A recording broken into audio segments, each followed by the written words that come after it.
This is Tim from Your Six Studios. Today in this video, I'm going to show you how to connect your PS5 controller to your phone.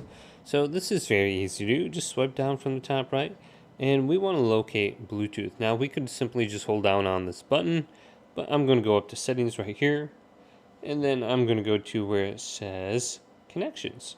So I can see the Bluetooth option. I can just tap this, make sure Bluetooth is turned on. Now go to your PS5 controller and make sure it's turned off. So just hold down the PlayStation button here for about 5 to 10 seconds and it will manually turn off the controller. Then hold down the share button and the PlayStation button at the same time, these two buttons, and the light bar will begin to blink. So this is indications in the Bluetooth pairing mode, and then we should be able to go down here, just press scan on the top once again, and we can see my DualSense wireless controller down here. Just tap it, and we should get the option to pair now. So let's go to pair, and the controller is now connected to my phone. So I should be able to use it now. Hopefully this video did indeed help you out. Did leave it a big thumbs up and subscribe to my channel down below.